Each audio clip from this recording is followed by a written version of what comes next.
Teluk Persia menjadi saksi salah satu peristiwa paling senyap namun menentukan dalam eskalasi konflik Timur Tengah. Pada malam 27 Januari 2026, drone Shadow 3 milik Korps Garda Revolusi Islam Iran terlibat dalam pertemuan jarak dekat berisiko tinggi dengan drone MQ-4C Triton milik Angkatan Laut Amerika Serikat di atas Selat Hormuz. Insiden ini terjadi bersamaan dengan laporan ledakan di sebuah fasilitas militer strategis Iran. Ledakan tersebut dilaporkan terjadi di kompleks militer Parchin, hanya beberapa kilometer dari Teheran. Peristiwa ini muncul di saat Iran mengancam mampu memperoleh senjata nuklir dalam waktu 24 jam.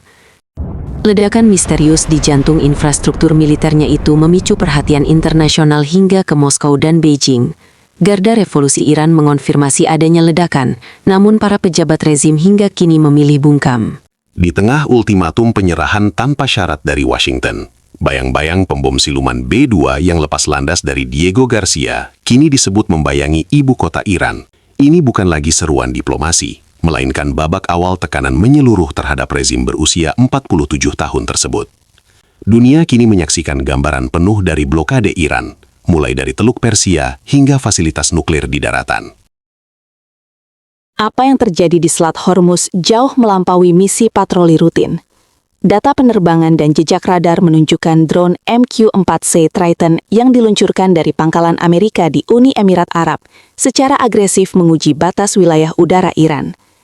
Triton bukan sekedar wahana pengintai, melainkan pusat operasi terbang dengan kemampuan peperangan elektronik canggih yang mampu melumpuhkan radar musuh dan mengirimkan data penargetan secara real-time. Sementara itu, drone Shadow 3 Ihan yang berupaya memantau armada Amerika di perairan Bahrain dan Arab Saudi justru terseret ke dalam jaringan peperangan elektronik lawan. Masuknya kedua sistem ke dalam jangkauan sinjal satu sama lain dan terjadinya penguncian elektronik dinilai sebagai tahap terakhir sebelum konflik bersenjata terbuka. Insiden ini juga dimanfaatkan Komando Pusat Amerika Serikat untuk memetakan respons pertahanan udara Iran. Ketegangan senyap di udara akhirnya diikuti bencana nyata di darat. Saat para komandan Garda Revolusi menggertak bahwa senjata nuklir tinggal menunggu waktu, laporan menyebutkan ledakan terjadi berulang kali di kompleks Parchin, Tenggara Teheran. Meski diklaim sebagai uji coba sistem pertahanan rutin, kebocoran informasi lokal mengindikasikan dampak yang jauh lebih serius. Dunia kini menanti, apakah ini hanya pesan peringatan atau awal dari konflik yang lebih luas. Rekaman video dan data satelit menunjukkan bahwa ledakan di Parchin bukanlah insiden terkendali. Kompleks Parchin bukan barak militer biasa. Selama bertahun-tahun, lokasi ini dicurigai oleh Badan Energi Atom Internasional sebagai tempat uji pemicu nuklir dan penyimpanan rahasia terdalam program nuklir Iran. Waktu terjadinya ledakan ini dinilai terlalu presisi untuk disebut kebetulan. Kartu penangkal terbesar rezim, yakni program nuklirnya, justru meledak dari dalam, tepat ketika hendak dipertontonkan ke dunia. Situasi ini memunculkan dua kemungkinan serius. Pertama, intelijen Israel dan Amerika Serikat berhasil menyusup dan melakukan sabotase fisik maupun siber bergaya operasi rahasia tingkat lanjut.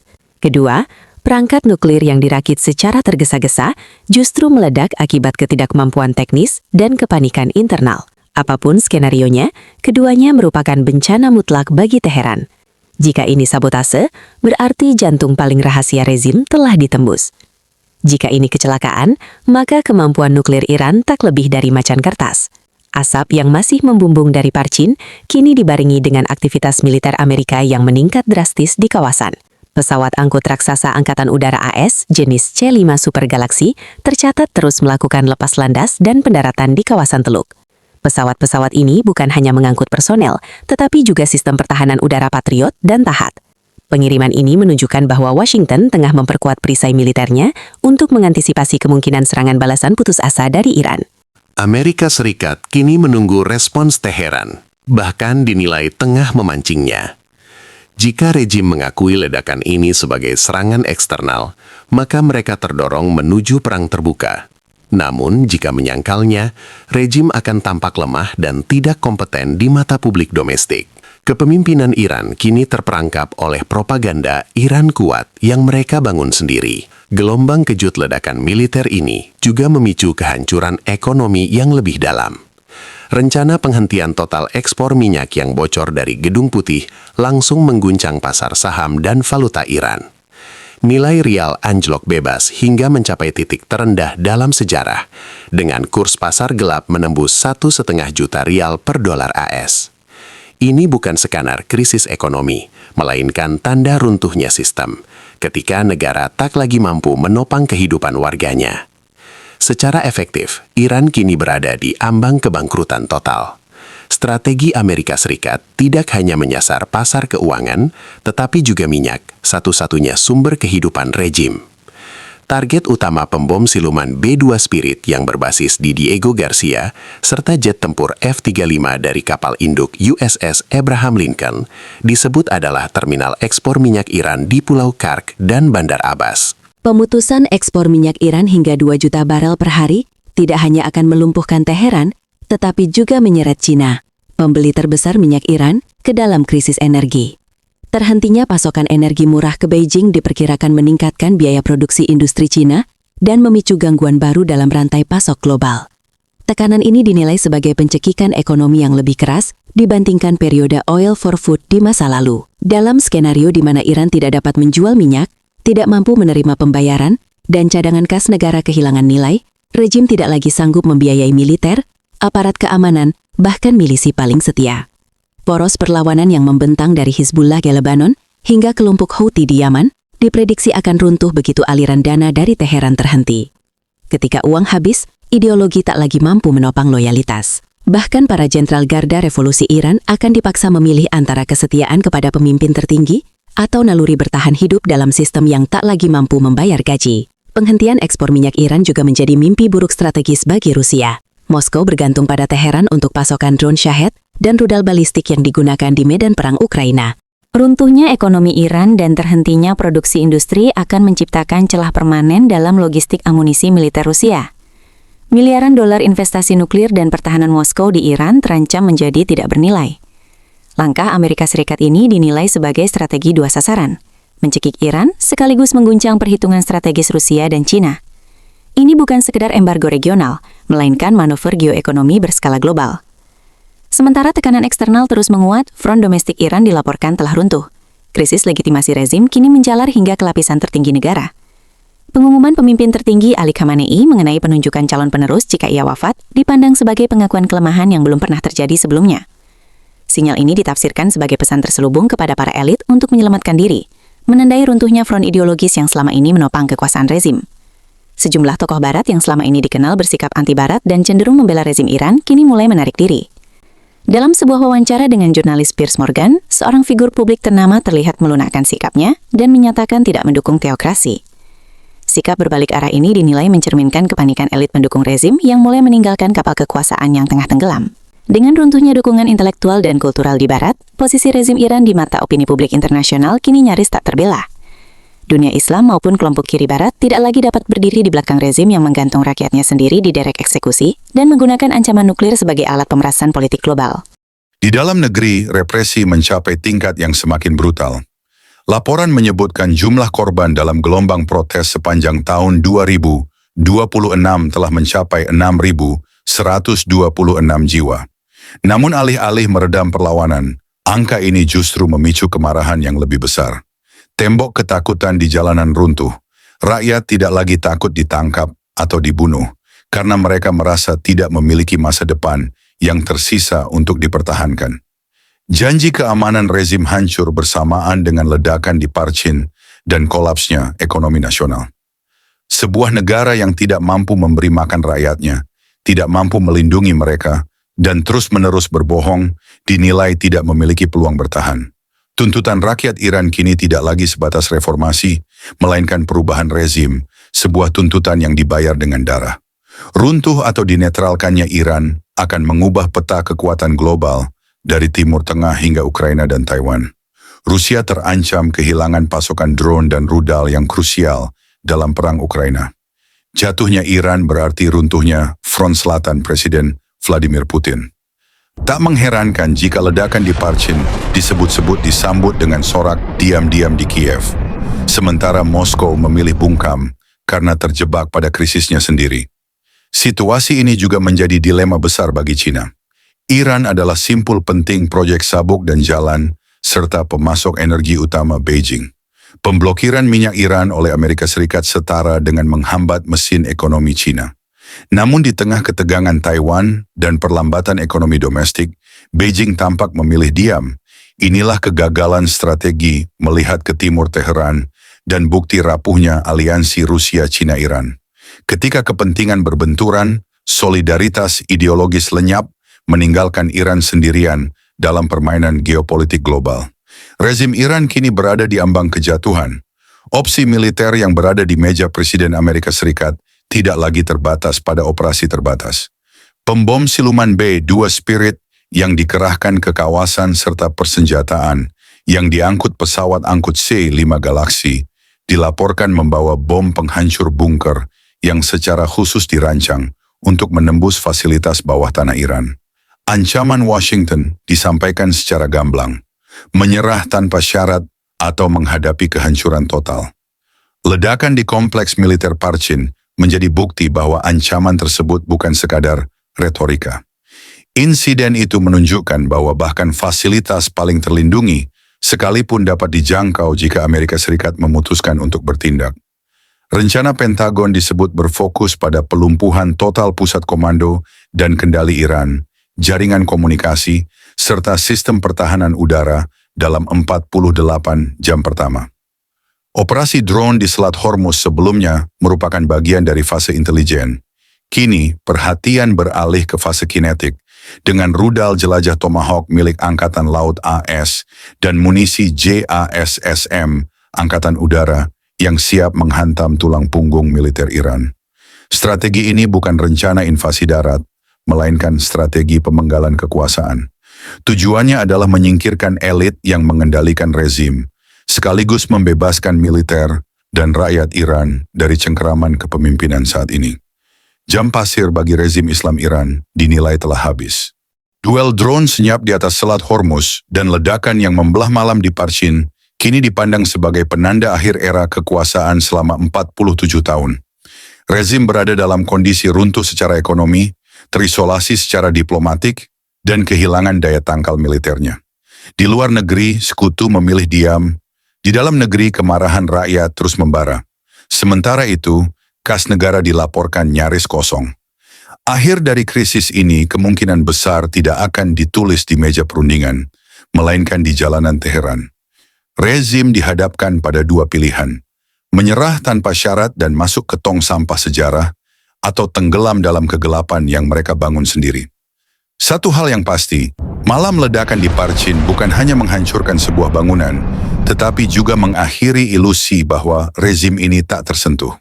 Kini, yang tersisa hanyalah kepanikan dan kenyataan pahit tentang akhir yang kian mendekat.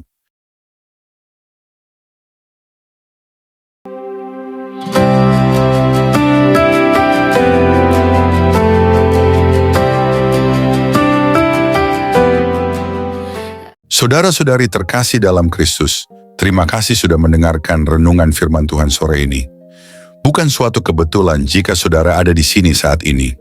Tuhan sendiri yang mengatur langkahmu, Tuhan sendiri yang mengetuk pintu hatimu, dan Tuhan sendiri yang menanamkan firman-Nya ke dalam jiwamu sore ini.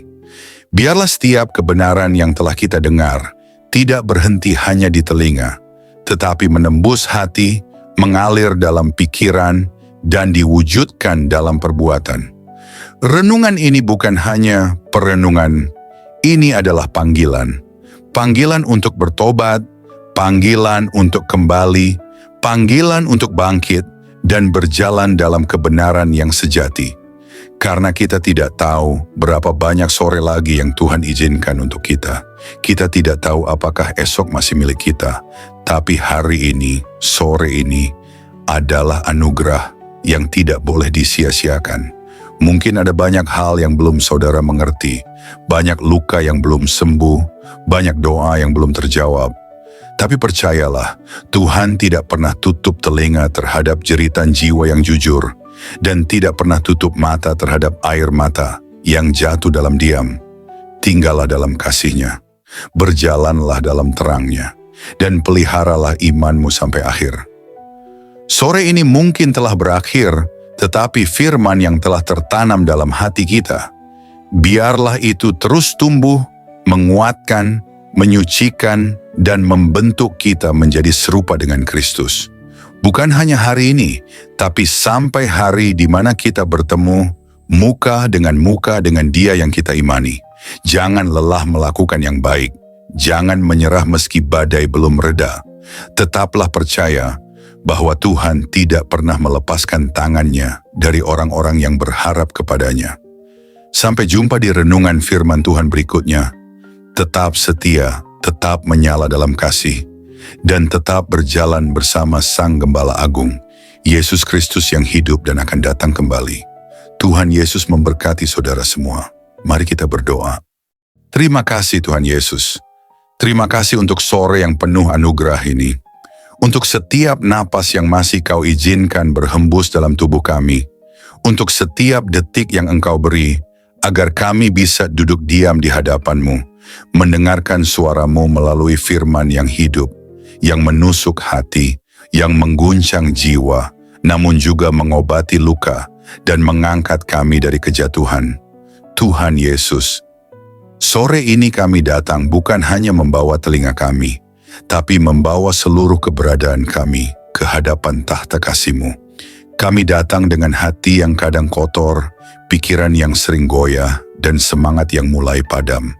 Tapi firman-Mu sore ini membangkitkan kami kembali. Engkau berbicara bukan hanya lewat huruf dan kata, tapi lewat roh yang menghidupkan. Kami tahu Tuhan, seringkali kami mengabaikan suara-Mu. Kami terlalu sibuk dengan dunia, terlalu sibuk mengejar yang fana, hingga lupa bahwa Engkaulah sumber kehidupan sejati. Namun hari ini kami diingatkan lagi, bahwa tak ada satu pun dalam dunia ini yang lebih berharga dari hadirat-Mu. Engkaulah mutiara yang mahal, harta terpendam yang layak kami tinggalkan segalanya demi mendapatkannya. Ajari kami untuk mencintai-Mu lebih dari segala yang kami miliki. Terima kasih karena firman-Mu menegur kami, bukan untuk menghancurkan, tetapi untuk membentuk. Karena Engkau tidak membiarkan kami larut dalam jalan yang salah, namun menuntun kami kembali ke jalan yang sempit, jalan salib, jalan pengorbanan, jalan kebenaran. Tuhan Yesus, sore ini kami mengangkat tangan dan hati kami kepadamu. Segala yang telah kami dengar, biarlah tidak hanya tinggal dalam pikiran, tanamkan itu dalam hati kami yang paling dalam. Ubah kami mulai dari dalam, jadikan kami pelaku firman, bukan hanya pendengar setia. Berikan kami hati yang lembut, hati yang sanggup menerima koreksi, dan tidak lari dari cahaya-Mu saat dosa kami disingkapkan. Ajari kami mencintai kebenaran, meski kebenaran itu menyakitkan. Ajari kami berjalan dalam kasih, meski dunia membalas dengan kebencian. Tuhan, jadikan kami terang di tengah kegelapan, garam di tengah kebusukan dunia ini. Dan ketika nanti malam datang, dan kesunyian menggantikan keramaian, biarlah firman-Mu terus bergema dalam hati kami. Biarlah suara-Mu lebih nyaring dari hiruk-pikuk dunia. Dan ketika kami tidur malam nanti, biarlah kami tidur dalam pelukan kasih-Mu. Dengan hati yang sudah dipulihkan, jiwa yang sudah disegarkan, dan semangat yang kembali menyala untuk berjalan bersama-Mu besok pagi. Tuhan, kami tahu hari-hari ini tidak mudah. Kami hidup di zaman yang gelap, di zaman di mana kebenaran dikompromikan, iman diperjualbelikan, dan kasih menjadi dingin. Tapi kami mohon, jangan biarkan hati kami menjadi seperti dunia. Teguhkan kami, tanamkan keberanian dalam jiwa kami. Berikan kami api dari surga yang tidak padam, untuk tetap setia sampai akhir. Kami tahu jalan sempit itu tidak mudah, tapi kami tahu Engkau menyertai setiap langkah yang kami ambil. Meskipun air mata kami jatuh, Engkau mengumpulkannya dalam kirbat-Mu. Meskipun kami berjalan dalam lembah kelam, Engkau tetap setia menggandeng tangan kami. Kami tidak sendiri, kami tidak ditinggalkan. Berkati setiap orang yang mendengar renungan sore ini, dimanapun mereka berada, apapun pergumulan mereka, biarlah kasih-Mu menjamah dan menjawab mereka satu persatu. Angkat yang tertunduk, pulihkan yang remuk, dan kuatkan yang nyaris menyerah. Sore ini, kami pulang dari hadapan firman-Mu, bukan sebagai orang yang sama, tapi sebagai orang yang telah disentuh surga. Kami pulang dengan damai, kami pulang dengan harapan baru, kami pulang dengan keyakinan bahwa Engkau tetap berdaulat di atas segala hal yang tidak kami mengerti. Dan jika malam ini adalah malam terakhir kami di dunia ini, biarlah kami ditemukan tetap setia, tetap percaya, dan tetap memandang wajah-Mu. Kami rindu saat Engkau datang kembali, Tuhan. Kami rindu melihat langit terbelah, malaikat meniup sangkakala, dan Engkau turun dengan kemuliaan. Jadikan kami mempelai yang siap. Jadikan kami gereja yang berjaga-jaga. Jadikan kami umat yang tidak tertidur. Kami tidak ingin Engkau datang tiba-tiba, dan kami masih bermain-main dengan dunia. Bangunkan kami, Tuhan. Sadarkan kami. Segarkan kami. Dan kuduskan kami hari demi hari. Terima kasih Tuhan Yesus. Segala pujian hanya bagi-Mu, segala kemuliaan hanya bagi nama-Mu, dan segala hidup kami hanya bagi kehendak-Mu. Dalam nama Tuhan Yesus Kristus, Tuhan yang hidup, Tuhan yang akan datang kembali, kami menutup renungan sore ini dengan penuh syukur dan kerendahan hati. Amin. Mari kita berdoa. Bapa kami, Bapa kami yang di sorga, dikuduskanlah nama-Mu. Datanglah kerajaan-Mu, jadilah kehendak-Mu di bumi seperti di sorga. Berikanlah kami pada hari ini makanan kami yang secukupnya. Dan ampunilah kami akan kesalahan kami, seperti kami juga mengampuni orang yang bersalah kepada kami. Dan janganlah membawa kami ke dalam pencobaan, tetapi lepaskanlah kami daripada yang jahat. Karena Engkaulah yang mempunyai kerajaan dan kuasa dan kemuliaan sampai selama-lamanya. Amin.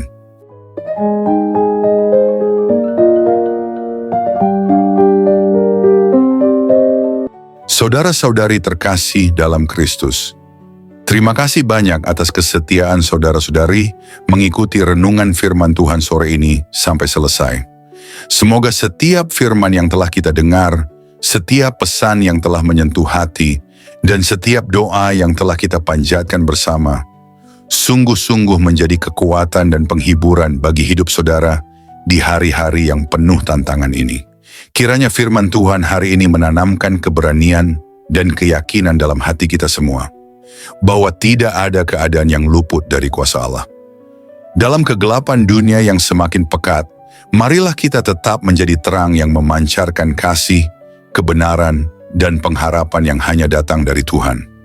Jangan pernah menyerah, sebab Tuhan berjalan bersama kita, menuntun langkah kita, dan membukakan jalan saat kita merasa terjebak dan buntu. Ingatlah bahwa di setiap pergumulan ada pertolongan Allah yang siap datang, dan dalam setiap tangisan ada penghiburan yang dari surga.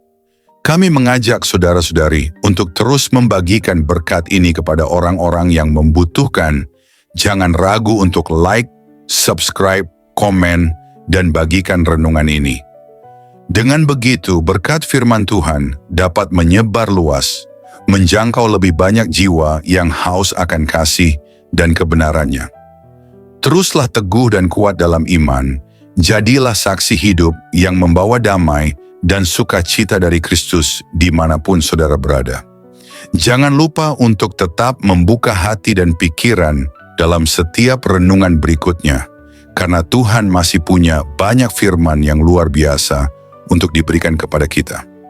Sampai bertemu lagi di renungan firman Tuhan sore berikutnya, dengan harapan dan doa agar Tuhan selalu menyertai langkah saudara-saudari semua, melindungi, memberkati, dan menguatkan dalam setiap keadaan. Tuhan memberkati. Amin.